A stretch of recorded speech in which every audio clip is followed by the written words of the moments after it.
When I say the name Evan Bouchard, what comes to mind? Is it his elite shooting? Bouchard moving up. Rashad! It's in! 2-zip for the... Incredible playoff performances. Bouchard again. 9 seconds. Scores! A boost bomb! Insane record-breaking stats. Stepping into one. Rashad score! Hat trick! Evan Bouchard! The first by an Oiler defenseman in 20 years. Or maybe you know him as the player who got snubbed for the Norris this season. Evan Bouchard, a defenseman not really good at defending, is currently being called a snub for a defensive trophy. Why is that?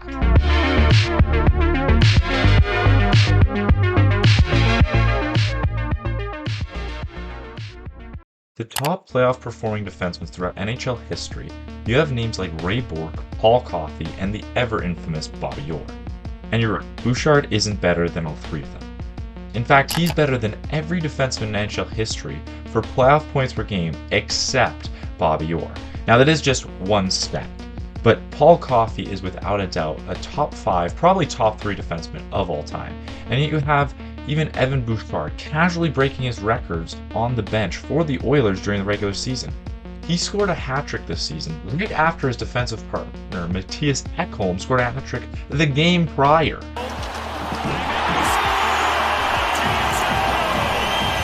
He literally oozes offense into everybody that he plays with. Let's take a look at some of the records that Evan Bouchard holds.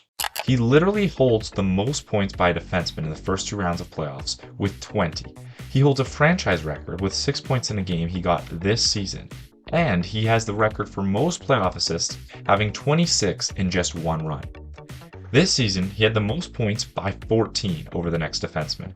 He was 5 away from being the 7th defenseman to ever do that, and the 2nd in over 3 decades.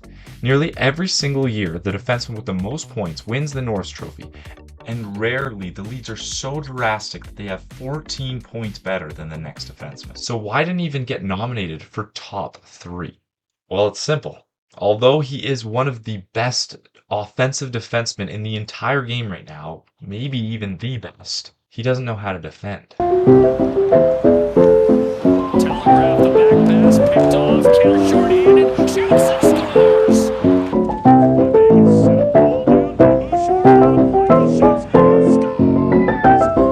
Montepotti, and then Bouchard has pocket pick, in on Skinner, scores! Take it away, we've got a breakaway, scores! After all, the trophy does go to the best defender, and in the end, he really isn't the best all-round defenseman in the NHL. I wouldn't even say he is truly a top 3 defenseman in the NHL. The player with the most Norris trophies in NHL history comes to Bobby Orr. Big surprise. However, the person in recent history with the most wins is Nicklas Lidstrom. This is a player that many argue is the best defenseman of all time, over players like Bobby Orr, because he was that good at being exactly the opposite of what Bouchard is doing, while still putting up respectable numbers offensively, mind you. In Lidstrom's entire career, he had just 1 point per game season. In that season, he had 80 points in 80 games, and yet he still has 7 Norris trophies. How is that a defenseman with only 1 point per game season, 80 points, 7 Norris trophies, and yet a player with 14 points ahead of everybody else doesn't even get nominated in top 3? It's because he was so damn good at keeping the puck out of his net. The main problem with Bouchard's play isn't that he sucks at defending. The truth is, he's not that bad. In fact, he's actually quite good. The plus-minus stats and some of the just bare-bones stats that you would look at if you're trying to determine whether somebody's good at defending, he's pretty dang good. In fact, he's even on the penalty kill for the Oilers. So if he's has all of that for his defensive resume, then why are people still saying he sucks at defending? Because every time that he makes a mistake, it is the most blatantly horrific mistake you could have possibly made in the dying moments of a incredibly important game. It could be overtime, and he would just miss it on the middle of the red line, giving a breakaway to their team for them to win and score on the final goal of the game. That's the kind of stuff that you see out of Evan Bouchard. That's why he's not winning the Norris. Not because he's horrible at defending or anything like that, because when he makes mistakes, he makes big ones. This was his second point per game season in the NHL, which makes you wonder, what is it going to take if a 14-point lead and 96 points isn't good enough for him to win the Norris? What is it going to take for him to not just be nominated, but to actually win the Norris as a defenseman, the main defenseman on the Edmonton Oilers? What is it going to take for Evan Bouchard to finally win the Norris?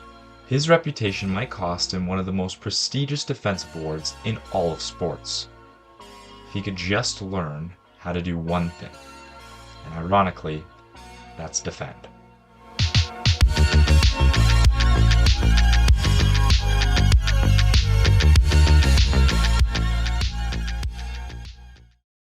Before this video ends, I want to address something that I know is going to plague my comment sections. It's the bullcrap argument about McDavid and Draisaitl inflating his points by a drastic amount. And yes, having players like that on your team definitely is going to make you a better player. Nobody's arguing that. But to say Bouchard wouldn't be anything without them is incredibly naive and an argument that I think is completely out of context.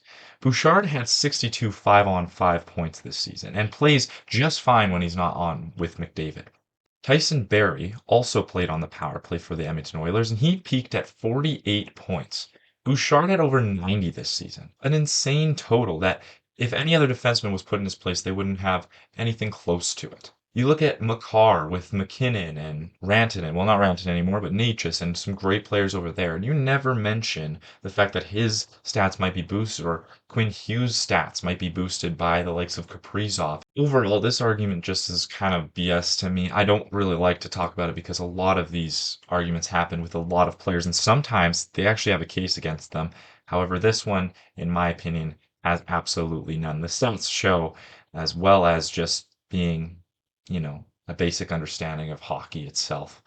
So that's the one I wanted to address before the end. If you're going to comment about that, feel free to. I'll make sure to respond to any that I see. But that's just the end of video round that I wanted to throw out there. But thank you all so much for watching. I'm going to have some more content just like this posting all summer as I am off school now and ready to start producing some great YouTube content. So thank you so much for watching. Make sure to leave a like, subscribe if you're interested in this stuff, and I'll see you in the next video.